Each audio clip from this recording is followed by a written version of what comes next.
గురుగారు, మహాభారతంలో మానస సరోవర సరస్సు గురించి ప్రస్తావన ఏదైనా ఉందా? మహాభారతాన్ని దాని సంపుటాలను ఒకే చోట ఇంట్లో ఉంచకూడదని చెప్తారు, ఎందుకని? భారతం మహా అన్న శబ్దం చేరి ఉండడంతో విస్తృతమైంది. 25 శ్లోకాల భారతం 60 లక్షల శ్లోకాలుగా మారిపోయింది. లోకాలలో విభజనల అనంతరం మన మానవ లోకానికి సంబంధించి 1,00,000 శ్లోకాల భారతం మనకు పాటింపులో ఉంది. ఈ గ్రంథాన్ని వ్రాయడానికి గణపతుల వారికే 3 సంవత్సరాల కాలం పట్టింది అని మహాభారతమే ఆది పర్వంలో వివరిస్తుంది. 3 ఏళ్ళు, 1,00,000కు పైగా శ్లోకాలు. కాబట్టి యదిహాస్తి తదన్యత్ర, ప్రతి అంశము భారతంలో ఉండి తీరాలి. భారతంలో లేదు, లోకంలో ఉండదు. ఏదైనా కూడా మానస సరోవర ప్రస్తావనలు మహాభారతంలో పలు తావులలో మనం గమనించవచ్చు. ద్రౌపదీదేవికి సౌగంధిగా పుష్పమును అందించే నిమిత్తమై భీముడు బయలుదేరి వెళతాడు.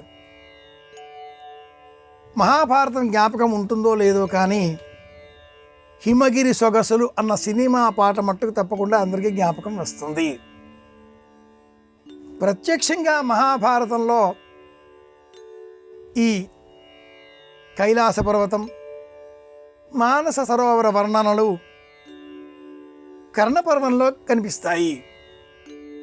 శల్యుడు కర్ణుడికి ఒక కథ చెబుతాడు. అది కాకియోపాఖ్యానం. ఒక కాకి బాగా తిని శరీరాన్ని పెంచుకొని నా అంత లేరు అన్నట్లుగా విర్రవీగుతూ ఆకాశంలో ప్రయాణించి హంసలను పిలిచి పోటీ పెట్టి మీలో బలమైన హంస నాతో పోటీ పడగలదా అంటూ వాదిస్తుంది. హంసలు నవ్వి చెబుతాయి, మేము మానస సరోవరంలో జీవించేటటువంటి వారం, దేవతా స్వరూపులం, మాతో నీకు పోటీ ఏమిటి? కాకి వినదు, పోటీకి ఆహ్వానిస్తుంది. బలవంత పెట్టి వివిధ రకాలుగా ఎగరడంలో తన ప్రావీణ్యాన్ని చూపుతూ డీనము, ఉడ్డీనము, డీనాడీనము, ఉడ్డీనోడ్డీనోడ్డీనము, ఉడ్డీనడ్డీనము ఇటువంటి 101 రకాలుగా ఎగురుతూ అలసిపోయి చావు నోట్లో పడ్డంత పని అవుతుంది. ఆ హంసనే ఈ కాకిని రక్షిస్తుంది. మానస సరోవరంలో జీవించేటటువంటి మేము దేవతా హంసలము. సౌమ్య స్వరూపంగా మాట్లాడుతుంది హంస. మానస సరోవర స్మరణ మాత్రం చేత మనకు తెలియని ఒక ప్రశాంతత చేకూరుతుంది. ఇలాంటి అతి విస్తృతమైన మహాభారతం, 1,00,000 శ్లోకాల పైగా ఉండేటటువంటి 18 పర్వాల మహాభారతం ఒక్క సంపుటం, ఒక్క గ్రంథంగా ఎప్పటికీ మనకు లభించదు. పూర్వకాలంలో ఈ మహాభారత గ్రంథం 3 సంపుటాలలో లభించేది.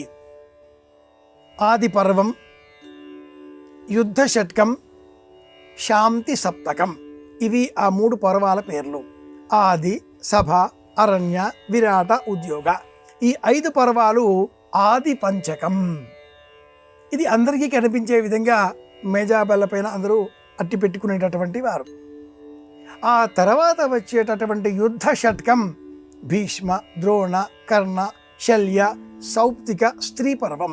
ఈ 6 పర్వాల సంపుటాన్ని మట్టుకు మరొక చోట భద్రపరిచేటటువంటి వారు.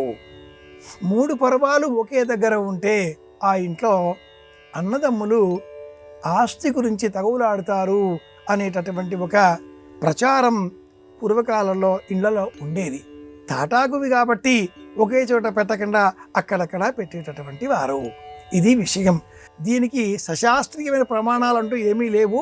కానీ ఉద్గ్రంథం ఒకటిగా ఉండదు కాబట్టి వేరు వేరు స్థలాలలో భద్రపరుచుకునేటటువంటి వారు. ఇలా చెప్పారు.